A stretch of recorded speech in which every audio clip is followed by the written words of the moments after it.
Welcome, and thank you for being with us tonight, September 28th, for the Berkeley Mayoral Candidate Forum. My name is Elisa Mills of the League of Women Voters of Berkeley, Albany, Emeryville.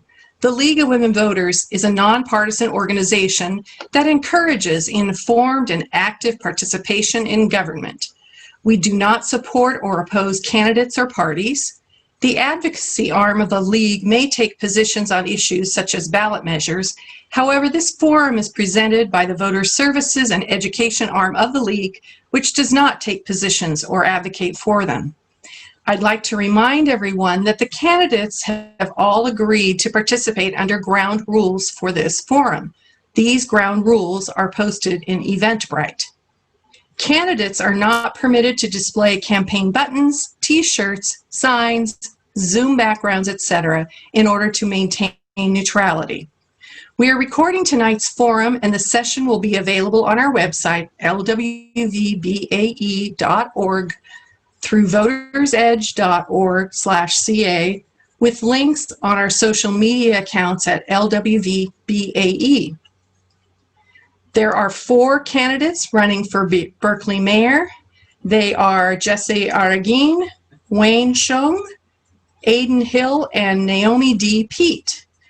On your ballot, you will be able to choose only one candidate out of the 4.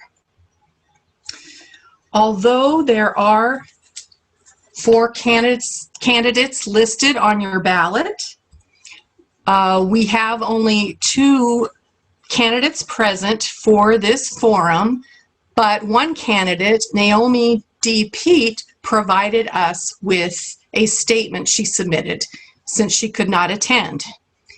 These words are written from her perspective. Vote for me, Naomi D. Pete, the only woman in mayor's race. Berkeley resident since 1952. Attended all Berkeley public schools, graduate of Berkeley High. Business major in college. I'm concerned in the direction in which Berkeley has gone. It has gone in reverse. Look around at it. Berkeley deserves better leadership, and I'm that better. We need to go forward a new direction. All 122,667 residents working together to make Berkeley the best city in the nation. Vote for me. Now, let's go over ground rules. Each candidate has 2 minutes for opening remarks. The order was determined by drawing lots. The timekeeper will signal candidates with the green-colored window, which will count down the seconds from 2 minutes to 15 seconds to go. Then it will turn yellow and then red when the full 2 minutes is up. As people signed up via Eventbrite, they submitted written questions. If you have additional questions, you may type them in by clicking the Q&A icon. Our volunteers will take the questions and pass them to the moderator. All questions will be screened to avoid duplication and personal attacks. The order of answering the questions will be alternated, and each candidate will have 1 minute to respond to each question. Again, the timekeeper will signal candidates. There will be no separate rebuttals. However, the candidates may choose to use some or all of their 1 minute to rebut the response given by another candidate. Following the questions, each candidate shall have 1 minute for a closing statement. Now let's begin with our mayoral candidate forum, and I don't remember who I chose first. Wayne? Oh, Jesse. Okay, Jesse will go first. Thank you very much. In 2016, I was entrusted by the voters of Berkeley to lead this exceptional city. And it's an honor to lead a community that always stands for democracy, equity, and justice. I was also elected the same night as our president. And needless to say, it was a bittersweet night. And seeing what's happened in this country these past 4 years, I felt strongly that while we may have a divisive figure in the White House, that we must come together as a community and unite behind our values. And I'm proud that 4 years later, under my leadership, we've had an unprecedented level of collaboration and results in our council. every step of the way, we built consensus and united our city council behind a common set of priorities. And that's why I'm endorsed by 7 of the 8 city council members, including our former mayor, Tom Bates, our governor, our assembly member, and nearly every organization that's endorsed in this race. Nobody could have imagined the challenges that we faced these past 4 years. We stood united against hate groups marching in our streets. We fought COVID-19, and we've resisted a divisive president. Change requires more than good ideas. It requires the experience and the relationships to get things done. And I've been able to unite our council and not just talk, but actually deliver. And I'm proud to lead this city and to deliver real results on issues that matter. We've secured more funding for affordable housing than any time in recent decades. Hundreds of affordable units are under construction. Our successful efforts to reduce carbon emissions are being replicated in cities across California. We've increased pedestrian and bike safety, strengthened wildfire and disaster preparedness. We adopted a reserve fund, which helped us balance our $40 million deficit and get through this COVID emergency. And I'm working hard to protect our businesses and our residents who are struggling due to this COVID pandemic.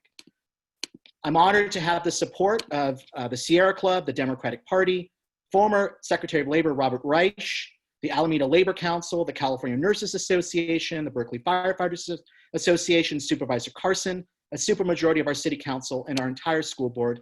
I'd be honored to have your vote and look forward to your questions. Thank you. And Wayne. Glad to be here and so glad to hear from Jesse. I've had great interactions with Jesse over the last couple of years, and it's an honor to be in this race with him.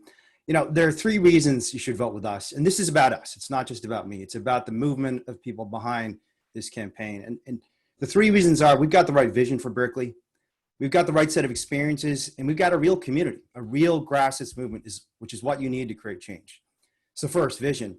In Berkeley, we don't punish people for being homeless. We give them support and a place to stay. In Berkeley, we don't militarize our police force or use cruel devices like spit hoods.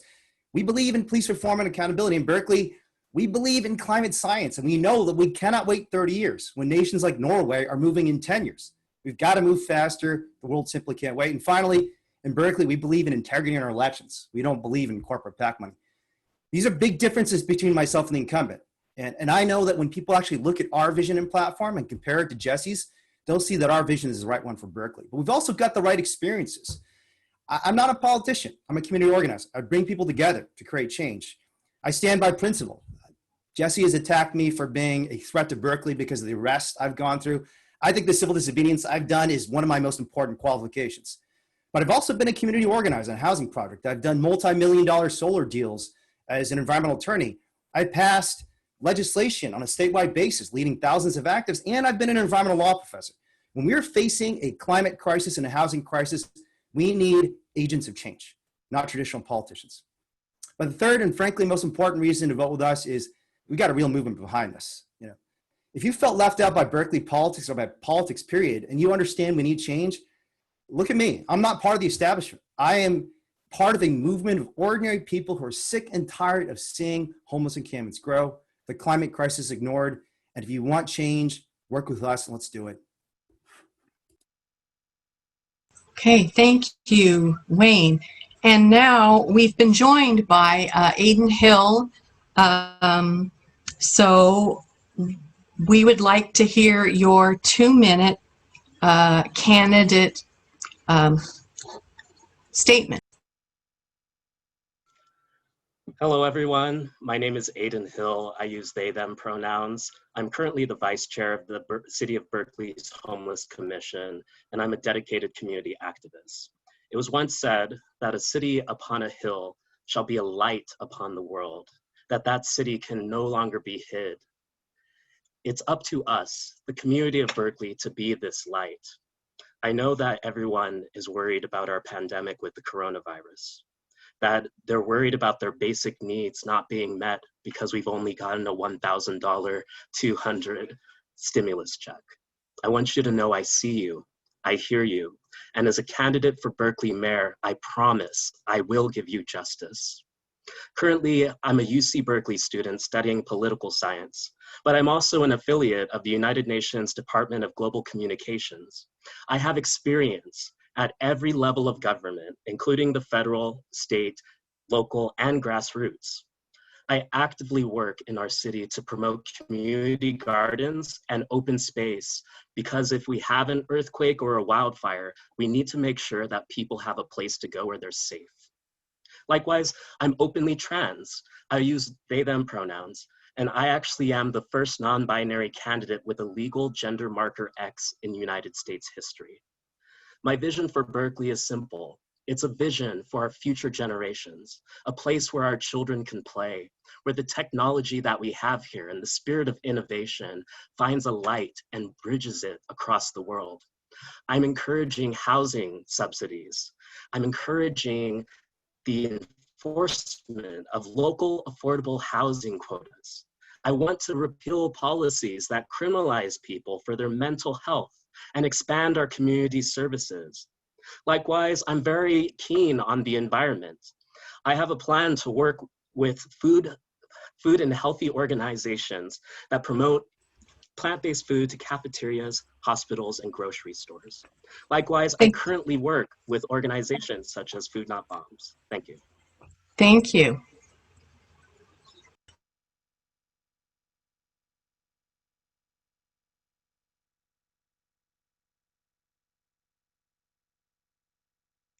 Next, we shall begin with questions for the candidates, and we shall be varying the order in which those are given.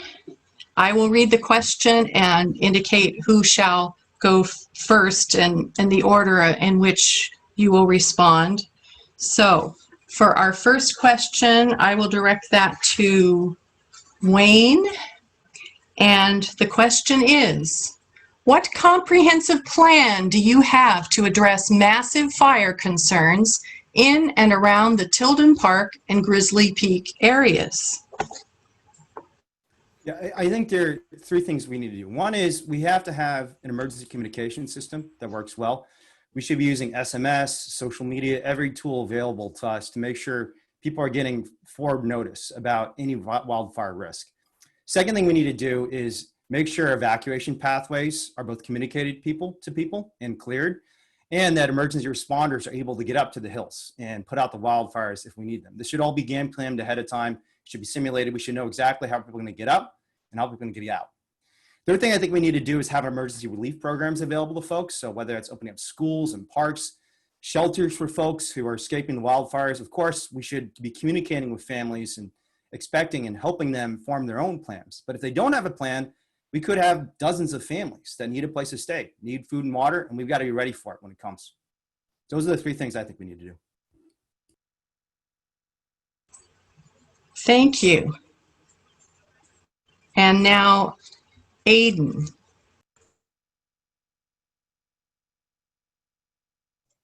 Thank you for this question. As a City of Berkeley homeless commissioner and a dedicated environmental activist, I take it very seriously what's happening with the threats of wildfires in the Berkeley Hills. I currently work with the People's Park, making sure that it's a disaster preparedness area, a temporary refuge area for people to go if they need help. The same is for the Berkeley Tilden Hill area. So my major platform, my most dramatic platform, is making a moratorium on deforestation. The fact that we have tinder boxes in our hills rather than sustainable forest of redwoods is something that needs to be corrected immediately. Likewise, I want to put stronger regulations on pesticides use. Prevent chemical weapons or chemical agents from being pushed into the air and come down into our water supply. And likewise, I'm a very strong supporter of rehabilitating all public open spaces in our communities. It's important we protect our streams, our lakes, our bays, and our groundwater aquifers. And so I will budget for climate resilient infrastructure and public spaces, as well as implement policies to encourage development and application of renewable energy. And lastly, I support transportation to make sure people get safely out. Thank you. Okay, and now Jesse. Well, first I want to address the fireworks and reckless behavior we're seeing off Grizzly Peak. The City Council a couple of weeks ago passed a resolution urging our city manager and fire and police department to work with our neighboring cities and agencies to address the extreme fire risk that's posed. And I am working to try to close the turnouts so we can't have hundreds of cars up there, people shooting off fireworks. And we are working with East Bay Parks, with UC, and with the City of Oakland on enforcement. To address the ongoing wildfire risk, however, we need to pass Measure FF on the ballot, which will provide $8.5 million for vegetation management, an actual emergency response siren or signal so people are aware when they need to evacuate, enhanced education and preparedness.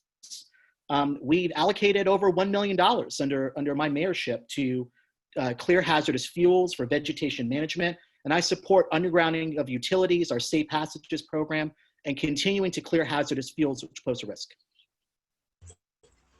Thank you. For our next question, we shall start with Aidan. What are your plans to address systemic racism in policing in the city of Berkeley? What reforms do you think the police department needs? That is a really great question. As a Black trans person in the United States of America, I understand the need for having police accountability, making sure that if they use their gun, they're held accountable for that weapon, making sure that police are given background checks, not only for abuse on the force, but for domestic violence, making sure that children and their parents are safe. Our police officers need to move towards de-escalation.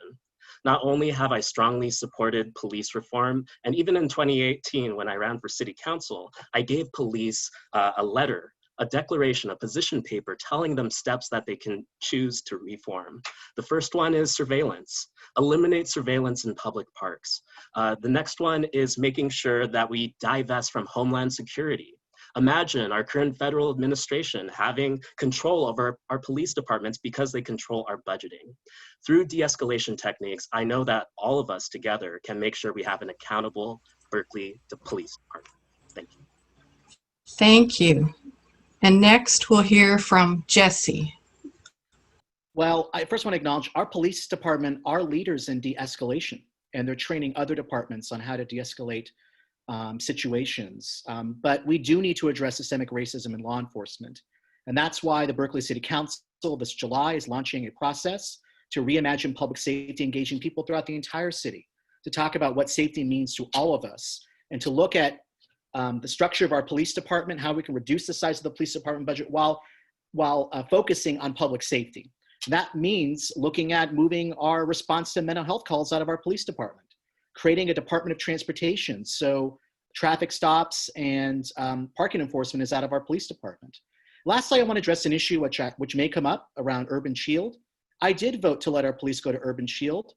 And the reason is because I wanted 8 police officers and our fire department personnel to be prepared for active shooter situations, bomb threats, and other natural disasters. I think our emergency responders should be prepared.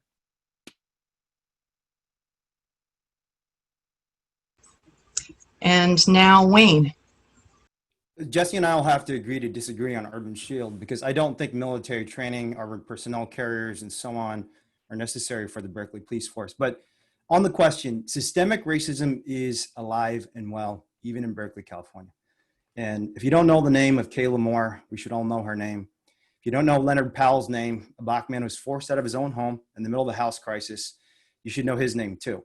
And the first thing we have to do to address systemic racism is just create accountability. When there's an officer who kills someone in the city of Berkeley, they should be fired. They should be held accountable. They should be removed from the police force because it's going to happen again unless there are consequences. When the city code enforcement process goes haywire and removes a retired military vet in South Berkeley from his home for being Black and for being disadvantaged, there has to be accountability. But the second step after accountability is talking to the communities that are actually affected and finding solutions. When we listen to the people who are being directly affected by systemic racism, that's when we get to solutions that actually work. Okay, thank you. For the next question, we shall start with Jesse. What bold action will you take to reflect the urgency of the climate change crisis? Well, first I want to address a misconception that's been put out there by one of my opponents. I don't support waiting until 2050 to address our climate crisis. In fact, I voted to make Berkeley a fossil fuel-free city by 2030. And I agree we need to accelerate our response to climate change. And I think it's multifaceted. It's decarbonizing our buildings, getting our buildings off gas, It's decarbonizing our transportation sector, expanding transit, micromobility, walking and biking, urban forest, food security, adapting to sea level rise, and making sure our infrastructure is designed in a way that's resilient and is adapting to climate change, which is the underpinning of a plan that I'm presenting to the Berkeley City Council tomorrow night. My leadership on environmental issues has earned me the endorsement of the Sierra Club and the League of Conservation Voters. They recognize that I'm an environmental leader with a track record, with the experience to actually deliver on climate change. And that's what I'll do if I'm reelected. Thank you. And now, Wayne. So unless your website has changed in the last 3 days, Jesse, it still says that your carbon neutrality timeline is 2050, which is 20 years slower than the nation of Norway. And as someone who's been a climate activist for 20 plus years, who's been an environmental law professor, writing about the urgency of climate change, I know that's too slow. And I'm glad if you're updating your timeline, but you updated your timeline, if you did, because of this campaign, because grassroots activists have been pushing you to move faster, because we know we have to. If the last few weeks have not warned us and taught us that we simply can't wait, frankly, the world can't wait to address climate change, nothing will. But I think the people of Berkeley are ready. So I think we can make Berkeley the first carbon neutral city in the nation by doing three things. Let's get solar panels on every roof, electric heat pumps outside every home, electric shuttles and cars on every road. We do these three things and we've moved 80% of the way to carbon neutrality, and we can make Berkeley the first city in the world to hit net zero greenhouse gas emissions. If you vote with us, that's exactly what we're going to do. All right. Thank you. And now, Aidan. Yes, and I just want to say to the two candidates that are here, it's so important right now not to waste time bickering with each other. We have a community, we have a crisis, and we need to make sure people are safe. It's not about what people say or don't say, it's about what we do. And a strong mayor is focused on what we do and how to make sure that we survive this future. And so for the environment, I told you that I want to stop deforestation. I want to make sure that we have oxygen to breathe. We have to make sure that our water is safe to drink. Our aquifers are depleting, especially as California. So we need to develop climate resilient infrastructure. We should be developing infrastructure where everyone in this city can have clean water anytime they want to. We have to use ecological footprint models. And so I suggest that before any development goes through, we make sure that there's water available until 2050. And likewise, I work for People's Park. I am trying to protect the only green space in my neighborhood, the only space where students can go if there's a disaster. If that's not environmental protection, I don't know what is. Okay, thank you. For the next question, we shall start with Wayne. What will you do to support the arts in Berkeley? You know, a long time ago, I wanted to be a novelist, and I actually took a year off in grad school to try and write a novel myself. I unfortunately was not a very good novelist, so the novel never got published, but I did get 100 pages in, which is a lot of fun. Look, Berkeley has always been a city, not just of our head, but of our heart. We know that part of what allows us to achieve the things we need to achieve, like addressing climate change, getting homeless folks into housing, addressing economic inequality, isn't just great ideas, it's great storytelling. It's great aesthetics, it's great paintings, great music. And this has been true of every movement in history. You look at the movements in history and you look at Berkeley history, frankly, the free speech movement, the disability movement. Art has always been a crucial part of the change we've been trying to create in Berkeley, but it's also just intrinsically valuable. So I'll say two things about what we do to support the arts. One is, as mayor, you can count on me to be there with a bully pulpit, advocating for the arts, participating in art, even creating art myself. And second, let's tax the biggest corporations and fund some aesthetic programs that help our entire community. They've got plenty of money, so let's do it. Okay, thank you. And Aidan. So you may not know this, but I was actually a national thespian in high school. I did a lot of shows where I played Ebenezer Scrooge, for example, and Jean Valjean. And so the arts are a part of my blood. It's actually my California dream. And so by electing me as mayor, you build an artist to help this city grow. And so some of my ideas for that are arts education, making sure that every child has an ability to develop their own art and their own style. We have to promote freedom of expression into our municipal code. And so that means we'd have to oppose all laws which seek to restrict or censor artistic expression, including withholding government funding for political or moral consent. And lastly, as an activist, I contribute to the murals around our city. I encourage community-funded programs to employ local artists to enrich our communities through public art. This could be public performances, exhibitions, murals, and even creating designs with our public buildings. We have the ability as Berkeley to do this, and under my leadership, we will. Okay, thank you. And Jesse. Well, this is an area where I've delivered. We have over 150 arts organizations in Berkeley, which are a critical part of our city's economy. And when I came into the mayor's office in 2016, I worked with the city council to double our civic arts grants to increase the number of arts organizations and individual artists that can benefit from city grants to not only support amazing performances and cultural organizations, but to support our local economy. We're going to create a capital fund to support our arts. We approved an arts plan, which is a roadmap for our work in supporting our arts organizations and promoting the arts in our community. And lastly, we need to get our arts organizations through this pandemic. And my leadership helped raise over $4.4 million through the Berkeley Relief Fund to support arts nonprofits, residential tenants, and small businesses. And we're going to continue to support our arts organizations during this very difficult time. I'm very committed to not only supporting our arts, but promoting public art throughout the city of Berkeley. Thank you. I want to remind the audience that you may submit questions that come to you right now through the Q&A button. Okay, for the next question, we shall start with Aidan. How will you keep sidewalks and bicycling safe in Berkeley? That's a great question. So inclusive design and universal design is a key part of my platform.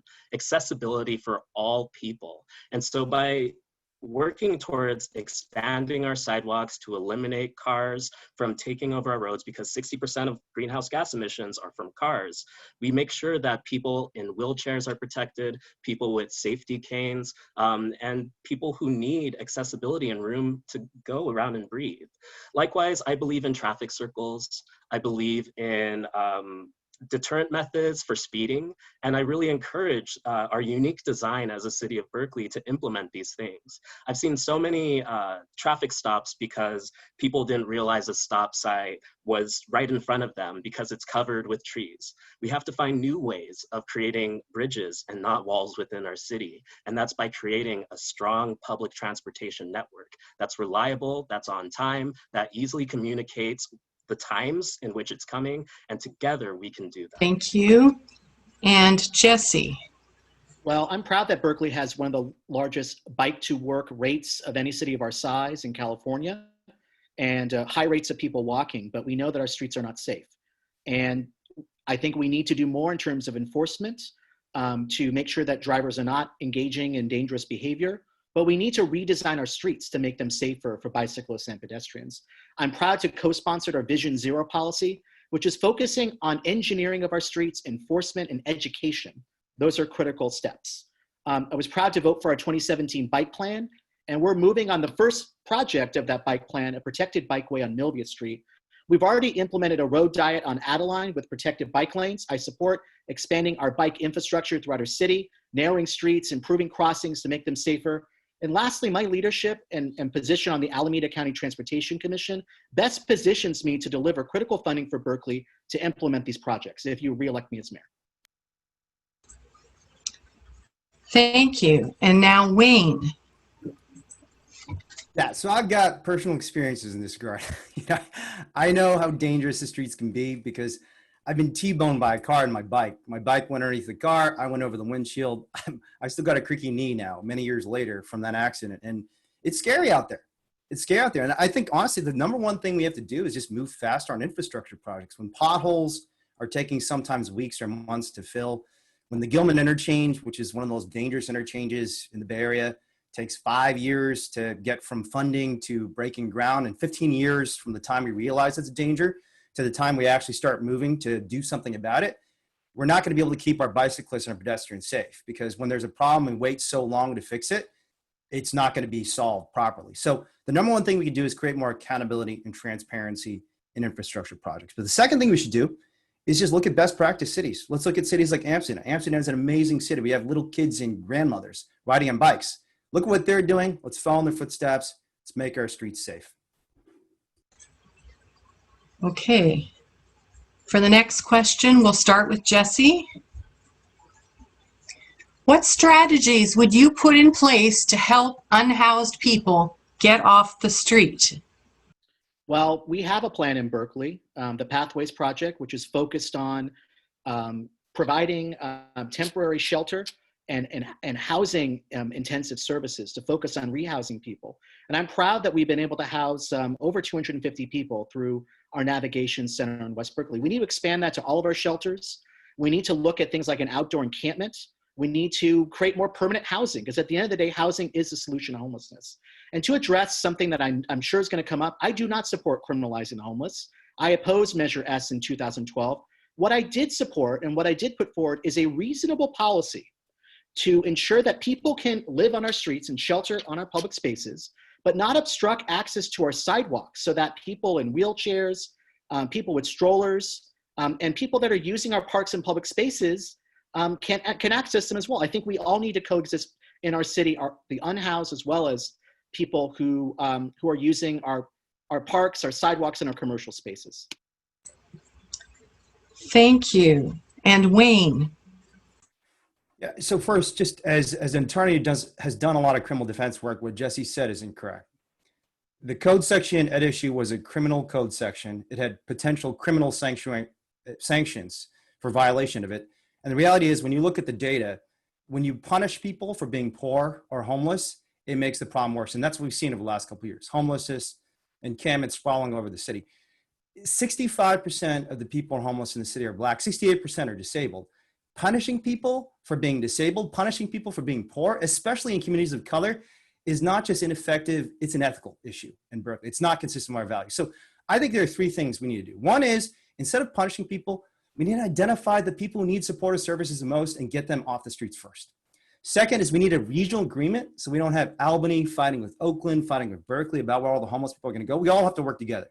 And third is, we have to focus on long-term sustainable solutions like permanent supportive housing. If we do those three things, we'll see the numbers of homeless people go down. Okay, thank you. And Aidan. The previous colleague just said that we need to identify the people who need these services the most. My time working in the city of Berkeley has done just that. I am connected to almost every single unhoused encampment, and I work to provide their basic needs, get them access to social workers. In fact, I actually created a model that the city took upon themselves to design. It was called the People's First Sanctioned Encampment Model, and it was very simple. Provide clean water, sanitization, accessible toilets, and trash removal. These are the things that encampment members at Where Do We Go Berkeley marched 2 miles to City Hall to speak to the mayor, and they didn't get a response. People at People's Park have asked for these same things and the ability to make their own food. Instead, we have a group of people that want to build on what they created.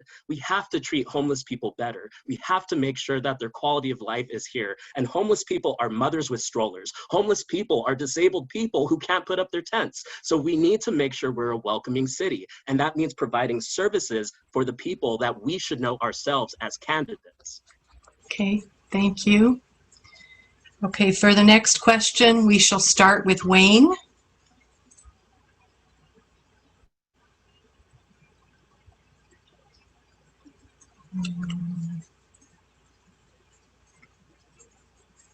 Can you please address the many concerns about the safety and cleanliness of the various encampments around Berkeley?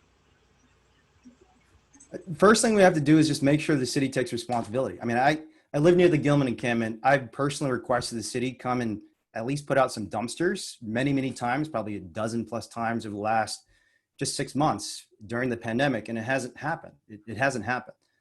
And the city has consistently kind of tried to push that onto Caltrans and say, hey, it's the I-80 corridor, Caltrans is responsible. And the reality is Caltrans is a transit agency. They're not a housing agency. And they're also not accountable to the people of Berkeley. So hoping that Caltrans is going to clean up those encampments is just a pipe dream. So the city's got to take responsibility.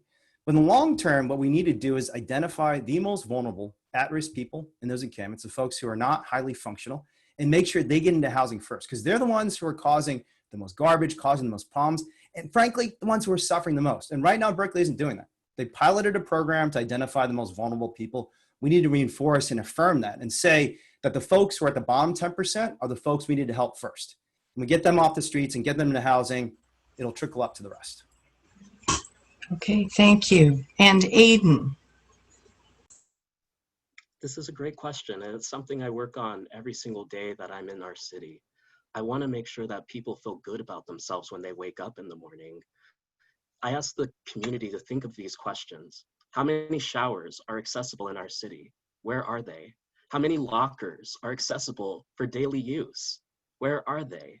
Where are all the restrooms? I know that we have 22 porta potties, but that's not enough.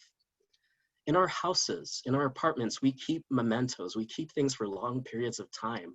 When you're an unhoused person and you get swept off the street and you don't even know where your ID is anymore or where your prescription is because you have diabetes, how can you make sure that they're in a clean environment? And so that's why through my model with the People's First Sanctuary Encampment model, I worked with the city to make sure that they provided transitionary services, that they provided for the needs of those communities. There should be nothing about them as far as legislation or action without these people. And I would say the same thing about every single Berkeley resident. You need consent to make sure that's possible. Okay, thank you. And Jesse. So it's very tragic to see so many people living in our streets. This is something we're seeing throughout the Bay Area. It's not a Berkeley problem, it's a regional problem, it's a national problem. It's really a symbol of our broken economic system. And that's why we need to continue to focus on housing as a solution to ending homelessness.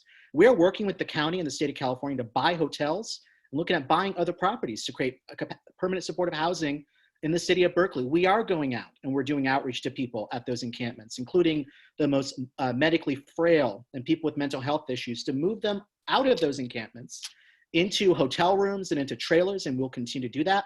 And lastly, I do take responsibility for the situation at University and Interstate 80, and we are working with Caltrans and with East Bay Regional Parks to address this encampment. I want to acknowledge that this is state property, but we are going to step in. We're going to provide restrooms and dumpsters. We're going to provide a compassionate response, keep it clean while we're working to provide permanent housing for those individuals. Okay, thank you. For the next question, we'll start with Aidan. Do you feel that the Measure P funds to provide homeless services are being properly spent? Similarly, is the procedure to allocate these funds transparent and fair? Why do you feel that way? No, it's not being properly spent.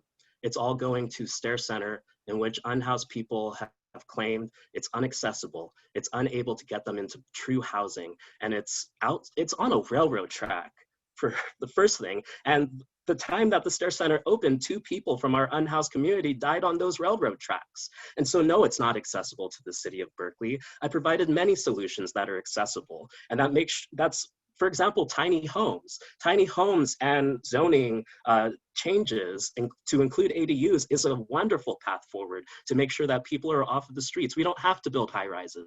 We don't have to build high rises. We just have to make sure shelter is available. And I'm so tired of every single winter having these promises, these vague open promises to provide shelter for people, and people are sleeping on the cement without clothing, without towels to make sure that they're warm. We have to do better. We have to provide accessible solutions for every single district, not just one by the railroad tracks in District 1. Okay, and Jesse. So as the author of Measure P and somebody who worked with the League of Women Voters to pass that measure, I'm actually glad that we were able to allocate an initial $11 million for additional services to address our homeless crisis. The voters of Berkeley in 2018 passed Measure P because they wanted to see immediate impact. And so we need to move quickly. And we impaneled a homeless services panel of experts, made up of experts who provided thoughtful recommendations to the city council. And those recommendations were the basis of the city council's allocations. What are we funding? We are funding the Stair Center. We're also funding a trust clinic, a public health clinic. We're funding expanded street public health outreach, nurses and doctors going out. Expanded mental health services, a tiny home village for young people, We're funding a wide variety of social service to address public health, mental health, social services, and emergency shelter and permanent housing subsidies. All these are critical to address the homeless crisis, and we need to move forward. We need to take action now. Okay, thank you. And Wayne. You know, the proof is in the pudding. Let's just look at what's happened over the last couple of years. Everyone can see what's unfolded on Berkeley streets. We now have probably the highest rate of per capita homelessness in the Bay Area. We're seeing encampments all across the city of Berkeley. And obviously the funds have not been used effectively if we're seeing the problem worsen rather than get better. Honestly, I think the Measure P problem is a smaller version of a bigger problem in Berkeley, which is a lack of accountability and transparency in the use of city funds. We have one of the highest tax bases in the entire Bay Area, almost 5 times higher than the city of Albany. And everything from homelessness to city streets, we're not seeing the city government deliver results. So I think 2 things we need to do to make sure funds like the Measure P fund are used properly. 1, let's have clear metrics from day one. Instead of doing a retrospective analysis afterwards and trying to figure out what do we use the money for, let's start from day one and say, here's our goal. Here are the ways we're going to measure. And the second thing we have to do is go talk to the frontline communities that we're trying to benefit and serve. If we don't talk to them, we're not going to get results. Okay, thank you. For the next question, we'll start with Jesse.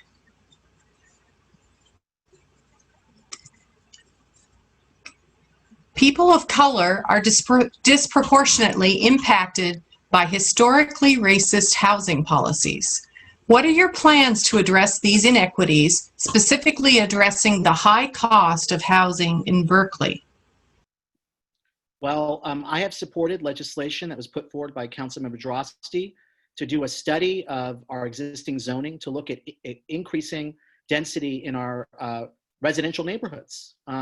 Redlining and racist zoning practices have kept people of color and low-income people out of certain parts of our city.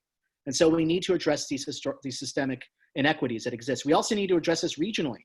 As president of the Association of Bay Area Governments, I'm working to ensure that the next regional housing needs allocation distributes housing more equitably throughout the region so people of all income levels can live in the Bay Area. But we need to build more affordable housing. And I'm proud that with the passage of Measure O, we have funded over 400 units of permanently affordable housing. We're working to buy existing buildings, and we're looking at a right to return policy to ensure that people that were previously displaced can move back into housing in the communities that they were displaced from, while looking at strengthening tenant protections. We need the 3 Ps: protection, preservation, and production. Thank you. And Wayne. Again, let's just look at the results. If you look at the last 3 years, our regional housing needs allocation had a goal of, I think, 1,500 units of affordable housing. Under Jesse as mayor, we've had 22 units of below market rate housing approved, relative to 1,000 units of above market rate housing. And one of the reasons is it's just too hard to build in Berkeley.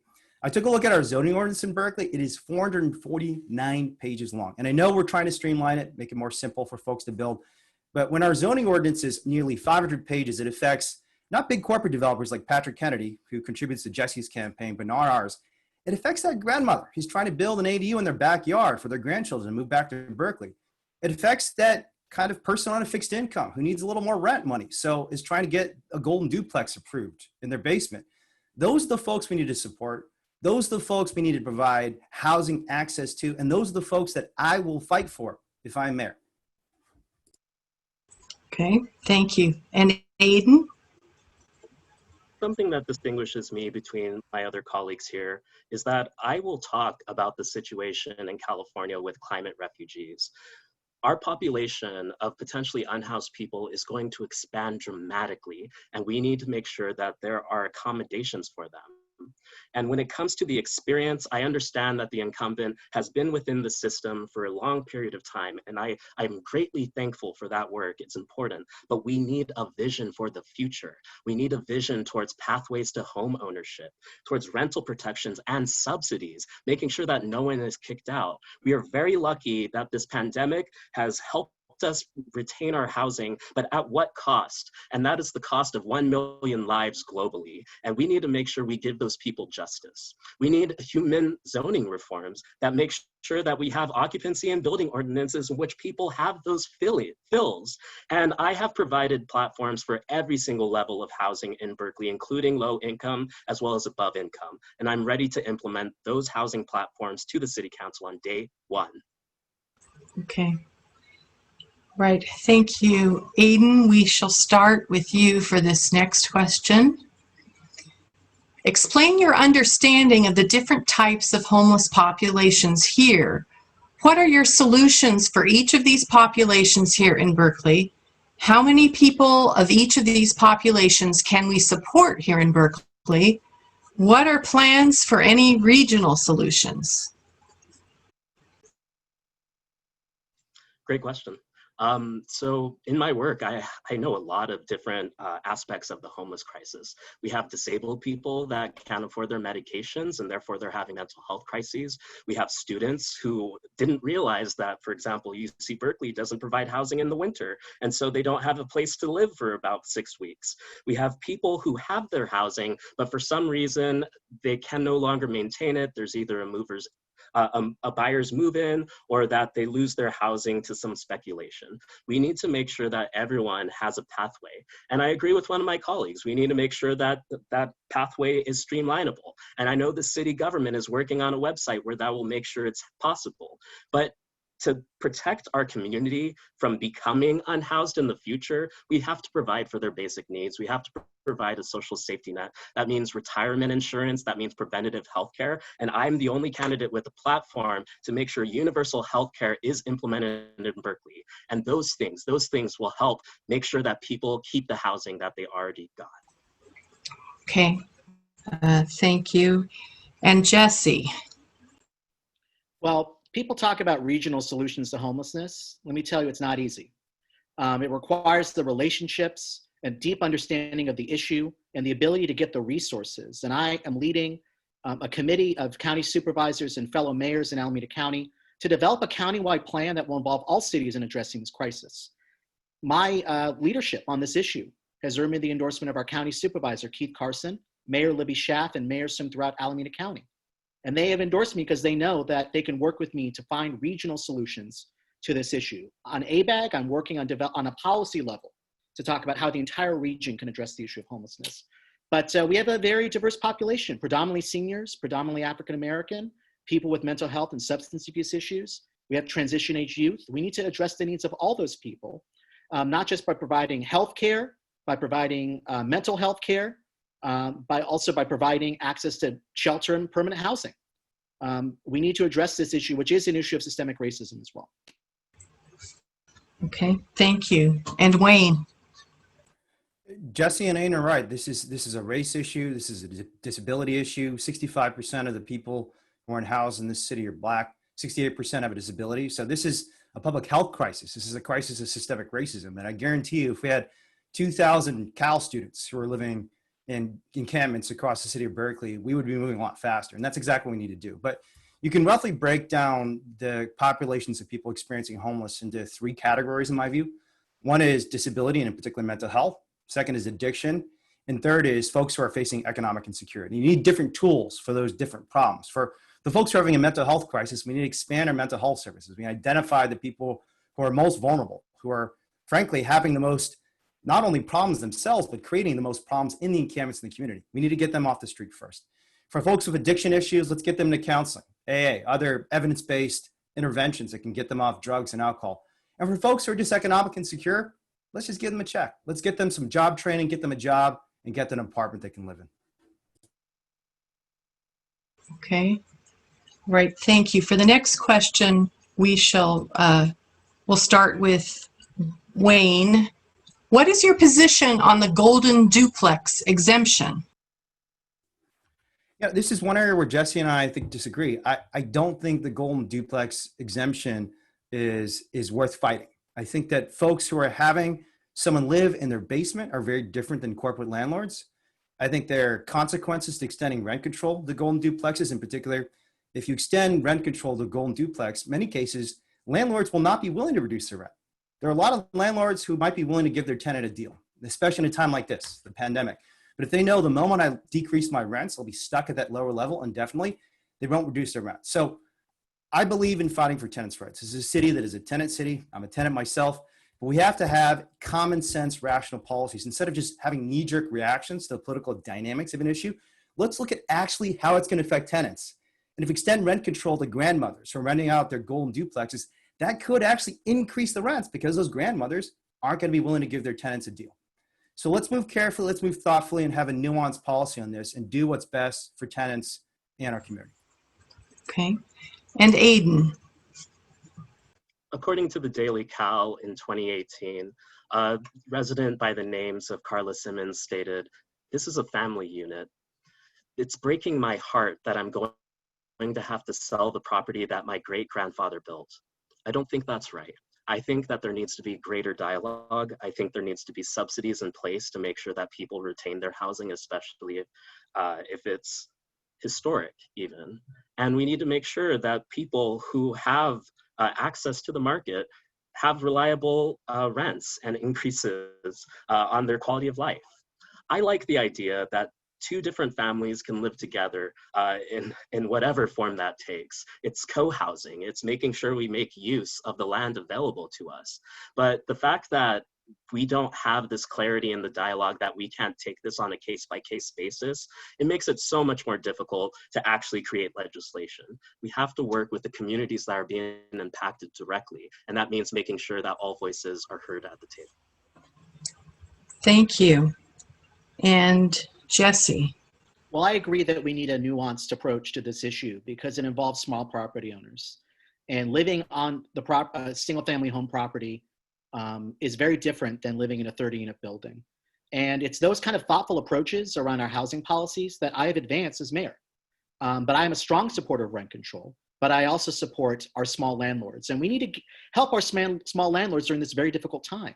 While we have some of the strongest eviction protections during this COVID pandemic, we know that tenants aren't paying rent and those owners are struggling. So they need that funding to pay their mortgage or pay for their living expenses. And that's why I launched the Housing Retention Program.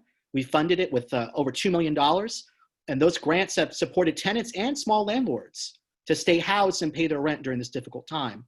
We need to find win-win solutions that help property owners as well as help tenants, because at the end of the day, we're one community. Thank you. For the next question, we'll start with Jesse. What is your vision for the North Berkeley BART station parking lot?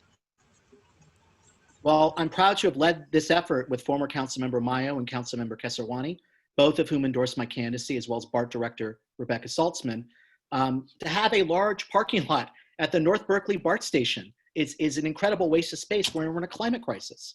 We know that building dense housing on our transit corridors and next to our transit stations is a critical way for us to reduce carbon emissions. Transportation emissions represent 60% of our greenhouse gas emissions in Berkeley. So the more we can get people out of our cars and have them live more close to transit, more close to job sectors, the more we can reduce greenhouse gas emissions. I want to move forward with hundreds of units at the North Berkeley station while having an extension of our Albany Greenway, having safer streets and bike infrastructure, neighborhood serving retail and parking. We do need parking. And we do need shuttles and other transportation access to get people away from the BART station to the BART station, because we want them to choose not to drive, but to take transit. Thank you. And Wayne. Look, I think everybody here agrees that we need more housing in Berkeley. The difference between me and Jesse is the process we're going to use. And I agree, we need more transit-oriented housing. We need denser housing. We also have to be responsive to our community. And as someone who's a published climate researcher who's reached out to the city of Berkeley and the mayor specifically on a dozen plus occasions on these issues and been ignored, I know what it feels like to not have my voice heard. Because if I, as a published climate researcher, who's a former law professor and faculty member at Northwestern, cannot get my views on housing and climate change heard by the city council and mayor, who possibly can? So if I'm mayor, the reality is North Berkeley BART, that ship is sailed. That project's done. It's going to move forward. We're going to have very little influence on this after November 3rd. But the process we'll use if I'm mayor is one where we genuinely have deliberations. We try and make everyone a stakeholder in the future. And yes, we build dense transit-oriented housing. We do it in a way that makes everyone feel like they've got a voice and they've got a stake in the future. Okay, and Aidan. I don't know about the other candidates here, but I want transportation to be free. I want housing to be affordable. And instead of building dense high-rises, and don't get me wrong, I'm not against dense high-rises, but when we say we're in a climate crisis and an affordability crisis, what do we actually mean? Does that mean we are going to build buildings and make sure that if there's an earthquake, they fall down? I don't think so. I don't think that's the right approach. I think we need a short-term solution. And that short-term solution is really making sure that at every BART station, we have legal aid, we have mental care, we have fare easement options, including zero waste recycling. And we can do the actual policy determinations with AC Transit on this. But also, why don't we have parks? Why don't we have green spaces to play? I do agree that we don't need as many automobiles there, and that's why I'm against parking. But we do need housing that is available, that is easily movable if there's something wrong. And tiny houses are the way to do that, making sure that everyone has a home, that they can stay there, and easing the burden of fares on people who have to work outside the city. Okay. The next question will go to Aidan to start. A questioner writes that they just had a murder on their block on Glen Street. How could this shooting and future violence be prevented? And what do you propose to do to keep Berkeley safe? Yes, when I read that, that was such a horrible thing. I was so worried about the people that were around. I didn't know who was in the crossfire, and I recognize your trauma. How do we keep people safe, especially when shootings are happening all across Berkeley right now? Community action. We need to make sure that if someone is hit by a gunshot wound, that there's an emergency response team on site, readily available, maybe a neighborhood away, to make sure they can get to that person and save their life. Likewise, this also encourages that people should know how to make sure that they protect each other. I work with the UC Berkeley's Bears training team to make sure that people feel safe walking at home at night. When it comes to murders inside people's houses, it's important that our investigators take deliberate steps to make sure that this doesn't happen again, that the person who is responsible for this cannot do this again. We have to make sure that the community is available for consultation, available to make sure that those children are safe if they live there. We have to do this all together, and I want to make sure that no one is injured in my time during mayor. Okay, thank you. And Jesse. Well, I was very sad to hear about the homicide on Glen Avenue. And I think the investigation is ongoing, so we don't yet know the full circumstances of what happened. But it's very sad. And to address the issue of gun violence in the city of Berkeley, we are sadly seeing an increase in shootings and gun violence throughout the entire region. It's not just a Berkeley issue during this pandemic. It's very alarming. We need to not just focus on reimagining policing, we need to focus on community policing. That means getting police out of their cars, walking the beats, building relationships with community and with business owners. I'm proud that we launched a bike patrol of bike officers in the downtown and Telegraph Avenue. I'm committed to extending that throughout the city. I want to expand community-involved policing. We need to invest in restorative justice programs. We need to focus on crime prevention through environmental design to make sure that our streets are well lit as a deterrent to public safety. And we need to promote neighborhood watch groups as well. Okay, thank you. And Wayne. Let's just start with some context. About 40% of police calls in Berkeley are non-criminal matters, and some estimates suggest about 80% of officers' time is handling non-criminal matters. So they're being called because there's a cat in a tree, or there's somebody who's homeless and someone's sidewalk, and that is a misuse of police resources. And frankly, it's not the most popular thing to admit, but I'll admit anyways. My uncle's a cop, and when I've talked to him about this, he tells me, I don't want to be called for these things. This is a waste of my time. And yet too often, because we have 2,000 unhoused folks in the city, because we have not addressed the mental health crisis, because we've criminalized homelessness under Jesse's administration, our officers are wrapped up in matters that they should not be addressing. There is a narrow subset of things that police officers should address, criminal, violent matters, and that's what we need them focused on. And that's what they'll do if I'm mayor. But the second thing we need to do is just look at data. My background is I'm a data scientist, and I think you get to better solutions on public safety by looking at the data and the evidence as to what actually works. And we have a lot of innovative ideas on how to do that. Okay, thank you. For the next question, we will start with Wayne.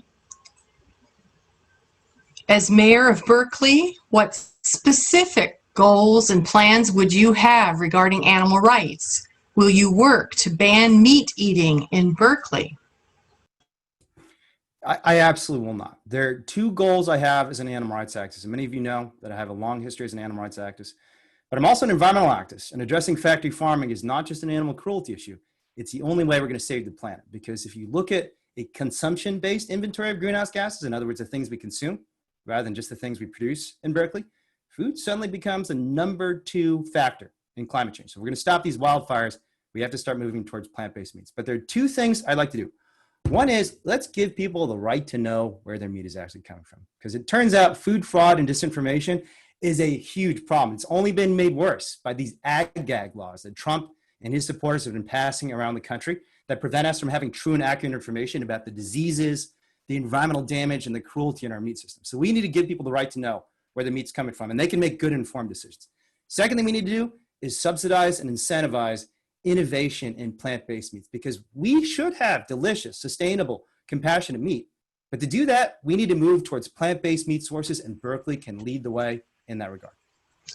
Okay, Thank you. And Aidan. Thank you for this question. I'm a strong supporter of animal rights, and I actually rescued a cat from an organization that was abusing them. But I'm very curious about the previous speaker's statement. Is it true that on the Direct Action Everywhere website, you sponsored a 40-year roadmap to animal liberation, in which you considered Berkeley was a seed city to do this, and you ran for mayor to implement that? I'm absolutely shocked that you actually are in favor of animal consumption, considering the history that I know. But as far as my platform and what I want to do with animals, is that I want to ban exploitation. I am 100% in favor of regulating genetic engineering and genetically engineered meat.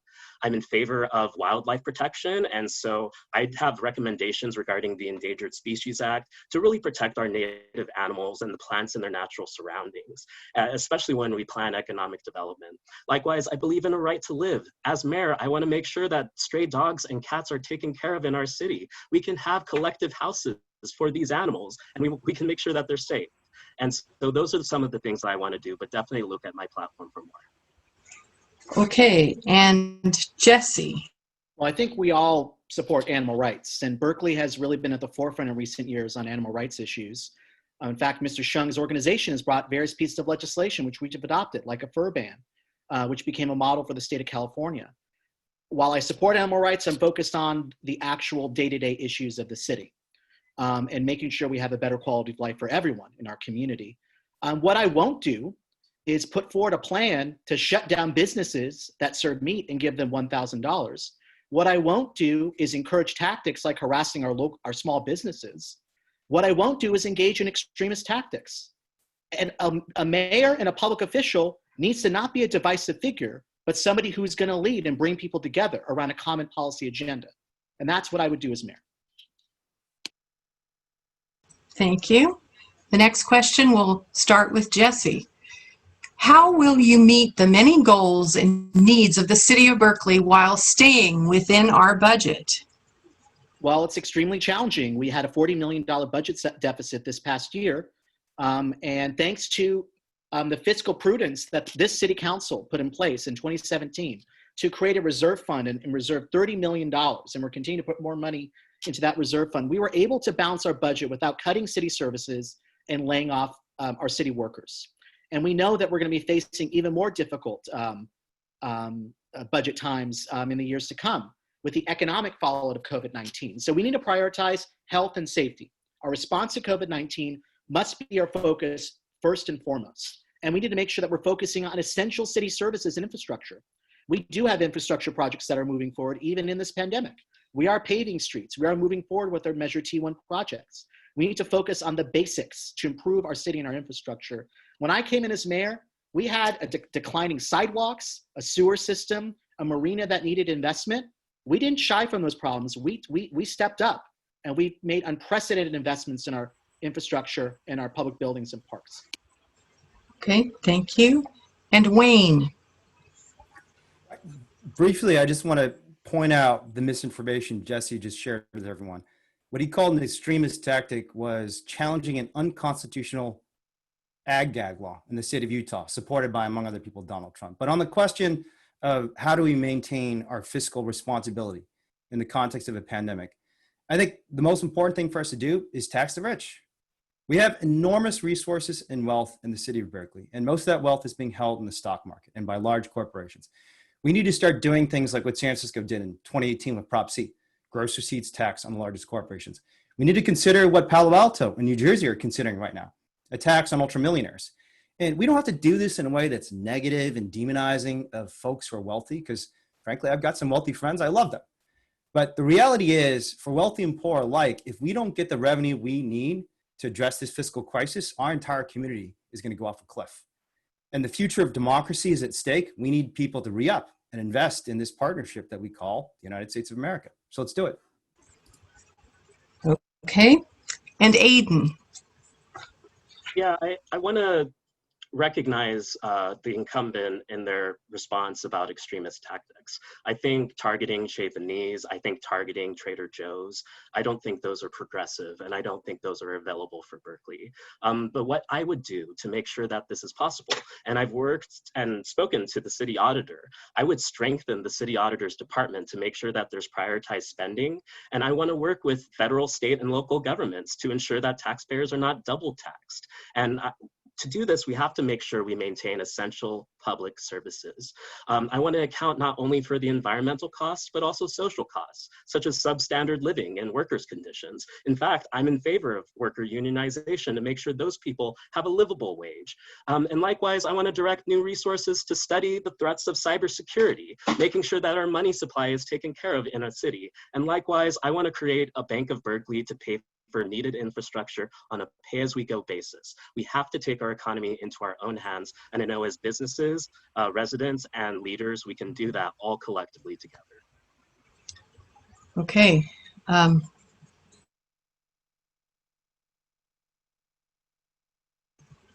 For the next question, we'll start with Aidan. Are we using our budget efficiently, especially with regard to encampments and those experiencing homelessness? Yeah, I may have mentioned this earlier, but we're not using our budget efficiently for those experiencing encampments and homelessness. And in Telegraph Avenue District, where I live, we have a numerous amount of elders who were sleeping on the street up until the moment of our COVID pandemic. And I don't think that's right. I've been working the last 2 years to make sure our budgets are held accountable. And that's why I believe in making sure we maintain our public services. Likewise, I don't think the budget is allocated efficiently.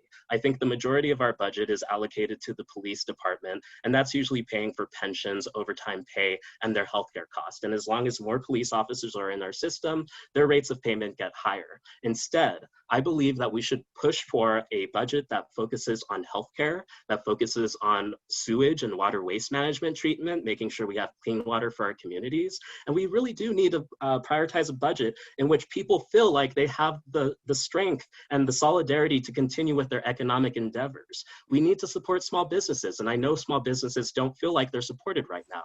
I am the mayor to help all of these things move forward. Okay, thank you. And now, Jesse. Well, I think there's a difference of opinion amongst the various candidates around the issue of encampments in our public spaces.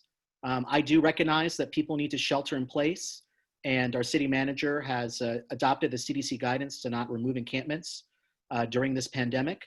But I also think we need to balance our compassion with making sure that our parks, our commercial districts, our public spaces are safe and accessible for families and all people. And that's where there is a difference of opinion in this race. We are not spending the money effectively. The fact that we're spending so much money on cleaning up, millions of dollars are going to cleaning up around encampments, towards police response. We need to focus on addressing illegal dumping. We need to focus on expanding our mental health crisis response so people get the care they need. And we are funding services through CARE Act funds and through Measure P funds to expand access to sanitation, public health, and other social services and shelter. Thank you. And now Wayne. So I'll just start with a very clear statement about the attacks my opponents just made on me. Let's be clear about this. I've never supported any campaign against small businesses in Berkeley. And Jesse knows that because I've talked to him about it over the last 4 years. But on the question of whether we use the money efficiently to address homelessness, well, Jesse had to said it himself. We've not been using the money efficiently. And the only way we're going to use it efficiently is if we get a change in leadership in the mayor's office. And I'll give you an example. I live in West Berkeley near the 9th Street shelter that Berkeley spent $6 million on. It was in operation for about 6 months, served, I think, a few dozen people, and then shut down in September of 2018, approximately. That is what our money is being used for. And we use our money for purposes like that, for temporary shelter that lasts only a few months and serves a few dozen or maybe a few hundred people. And we had 2,000 people living and experiencing homelessness. We're not going to see declines in homelessness. And that's why the numbers keep skyrocketing. And that's why we need change. Okay. All right. For the next question.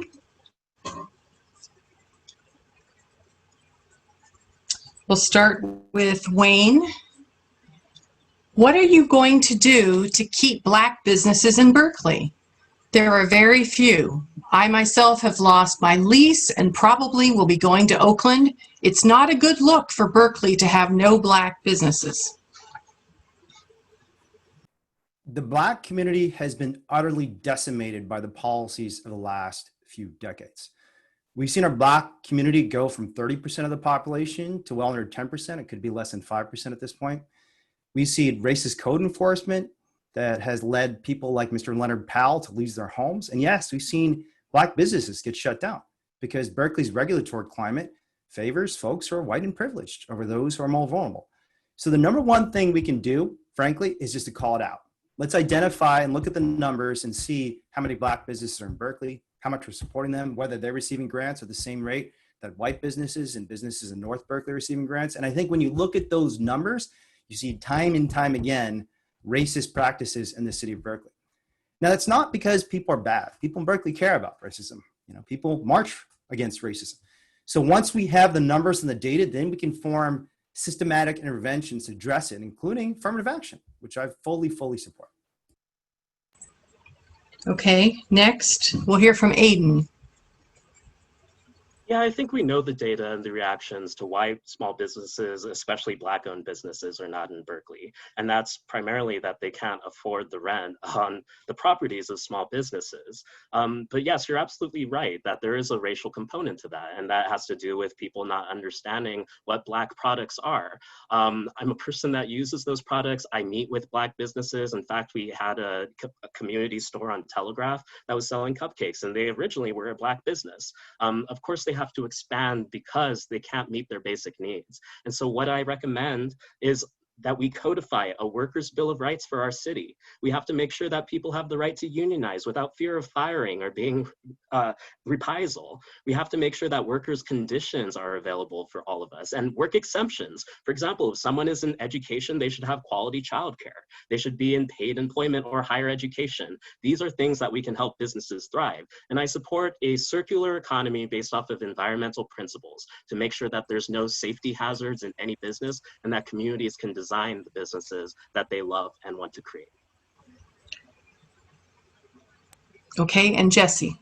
Well, first I want to address, I think, an issue that Mr. Hsiung had raised on several occasions, that he had reached out to me and never got back to him. I do recall him coming to city council meetings to speak on issues. And in fact, his organization had brought forward legislation, which we had adopted. I think we've been trying to work with you, and I do receive hundreds of emails a day, so maybe you sent me one email, I didn't see it, but my door is always open. I'm here to listen to people and work with them. On the issue of African-American businesses, we need to move forward with an availability study. While I support Prop 16 to repeal Prop 209 and allow affirmative action, an availability study, if Prop 16 does not pass, will enable the city to use our purchasing power to support minority-owned businesses in the city of Berkeley, something that many cities in the Bay Area are doing. The outline corridor plan presents an enormous opportunity to support our existing small businesses and to create a Black cultural district in the outline corridor to provide even more support for our small Black-owned businesses. Okay. And for the next question, we'll start with Jesse. Why do those facing mental illness continue to fail to get the support they need? Well, we have a broken mental health system. And we do have a system in the state of California that is patients' rights focused, but we have people that are sadly so gravely ill that they are unable to make their own informed care decisions.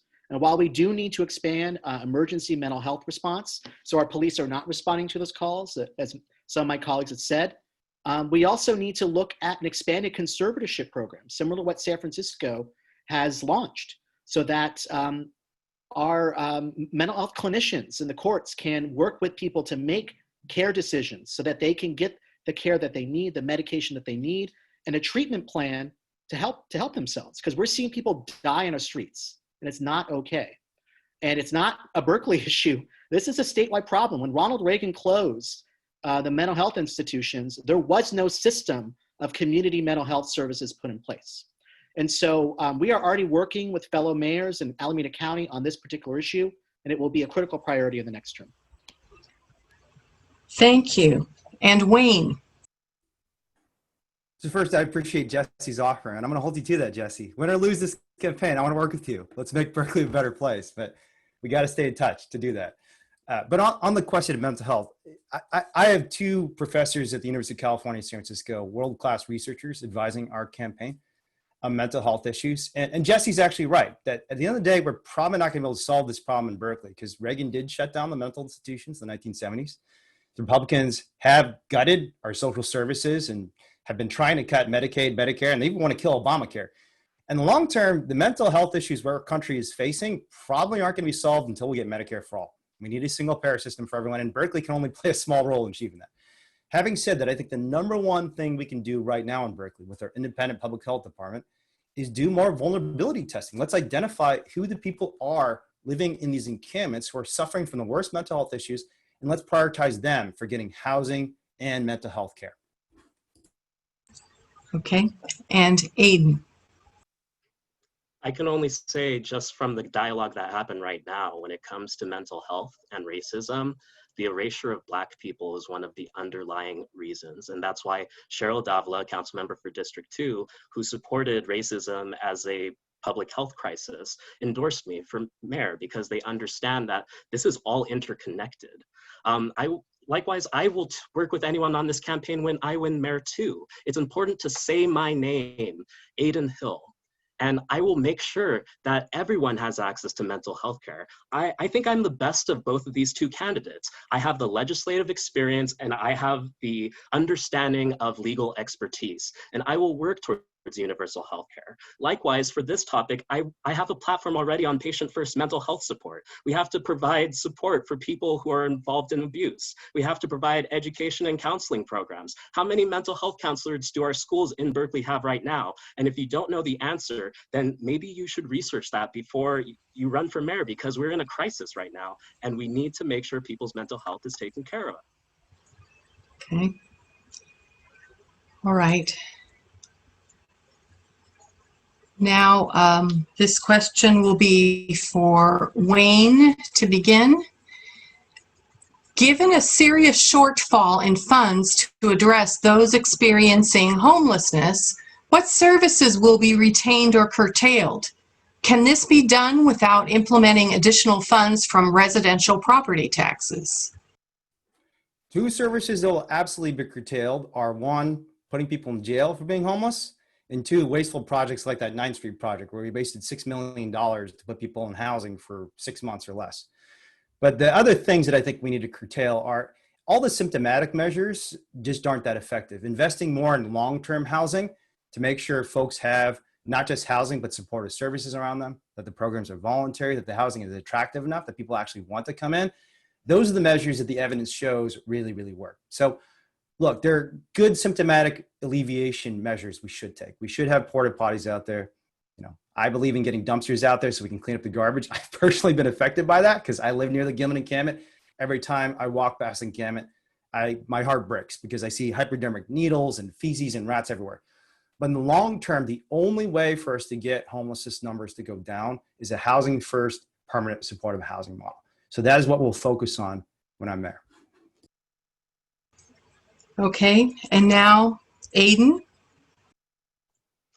I 100% understand the budget shortfall. I personally don't want to cut any program that we have that especially inspires community health.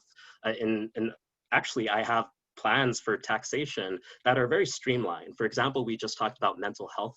How about we have a mental health tax where depictions of violence, whether it's guns or domestic abuse, are banned from television, or those producers have to pay a price, and that goes into our mental health care system. This is something that's achievable for our city to do within the next 4 years easily.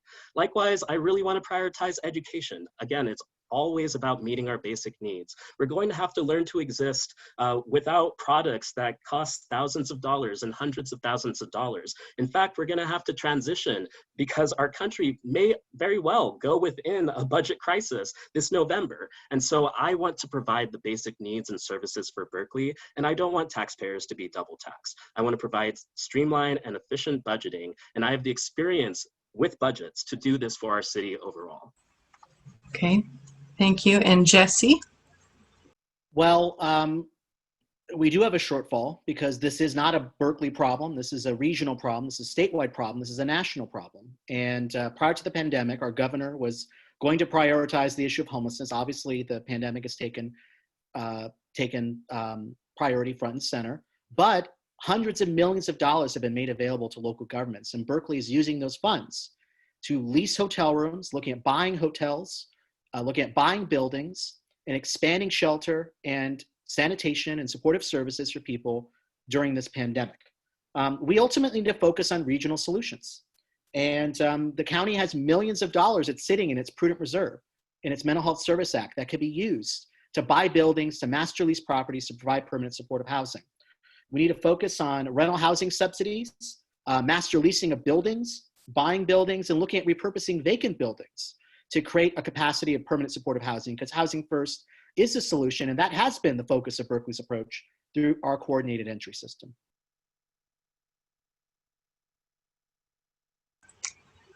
This will be the last question.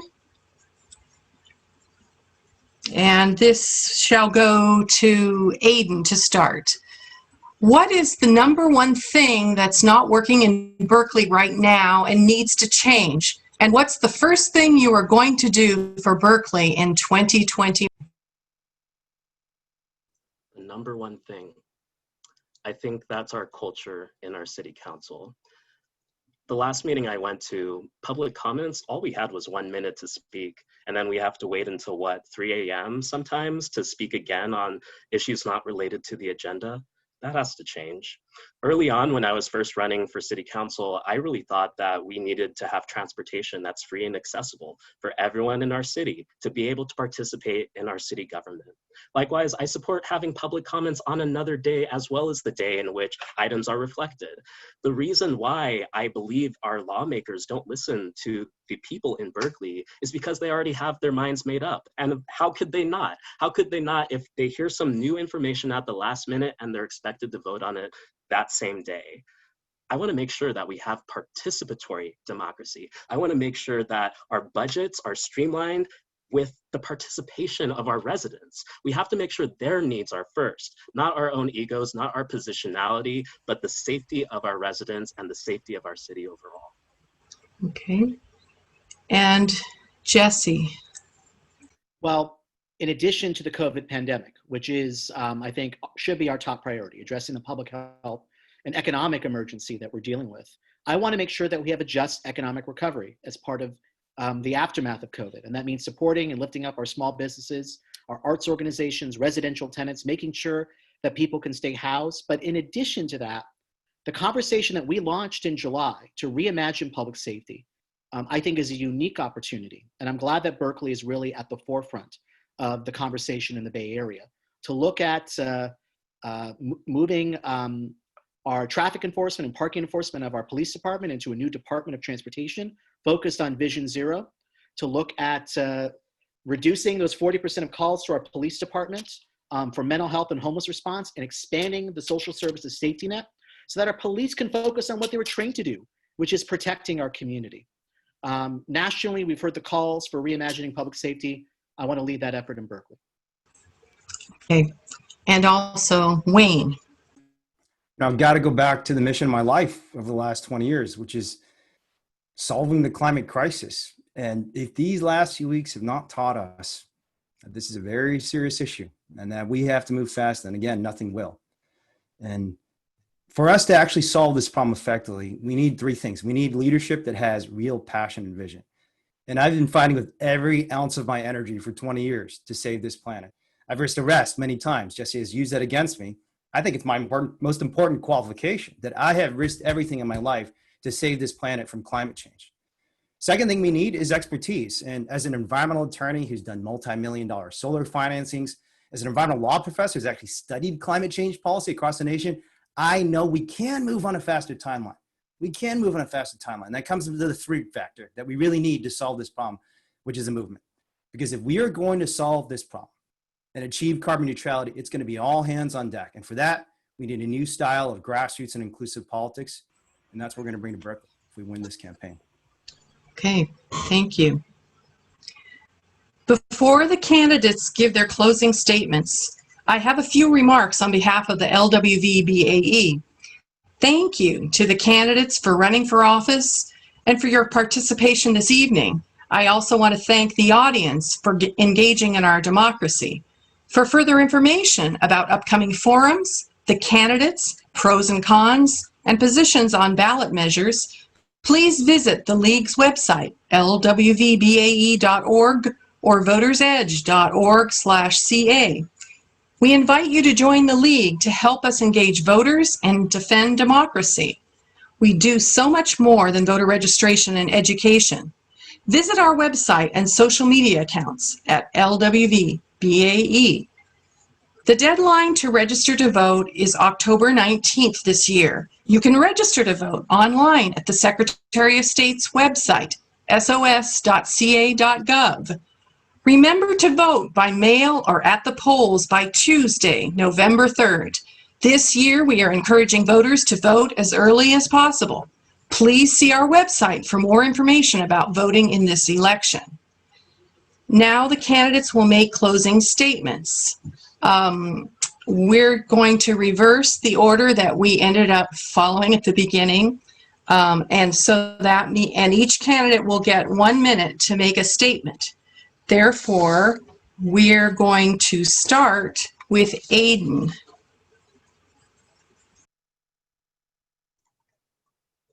Berkeleyans, my neighbors. The Atomic Bulletin of Scientists had stated, we are asking world leaders to join us in 2020 as we pull humanity back from the brink.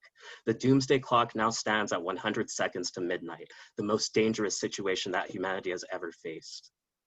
I am a student at UC Berkeley that achieved affirmative action. I am a person of color, a trans person that says love is love, that Black lives truly matter, and that I believe survivors. Michelle Obama stated, do we settle for the world that it is, or do we work to a world that it should be? I'm the only candidate here who has taken a serious stance on our healthcare system, from prioritizing mental health care to bulk purchasing items so people don't have to go without dental care, without support. And I'm the only candidate that has mentioned having a Planned Parenthood site in Berkeley. And also I will provide affordable universal childcare by 2025. We are at a moment in history in which the candidate you choose will have a great effect on Berkeley. I might not have the most money, but I want to prove to you, I have the most heart. Thank you. All right. And next, we'll hear from Wayne. Because usually in these closing statements, I'm supposed to tell you about why you should trust me, but I'm actually going to say the opposite and say, you should vote for me because I trust you. I've talked to thousands of Berkeley residents over the last couple of years as a community organizer, and this city has absolutely incredible people. You have brilliant people like Gus Newport, the former mayor of Berkeley, has all these insights about healthcare policy. You have people like Joshua Benberger, a professor at UCSF, who has all these innovative solutions on homelessness. But there's also innovation in the most underprivileged. When you go to the encampments and you talk to folks who are living in these encampments, they have solutions, and we need to empower them to find those solutions. So what is most fundamentally different about my campaign versus Jesse's is that this is a genuinely decentralized grassroots campaign, where our goal is not to pick power for ourselves, to give power back to you. This is not traditional politics. I'm not an establishment politician. This is all about power for and with and by the people. If you believe in that and you want to make some change, let's do it together in November. Okay. And lastly, Jesse.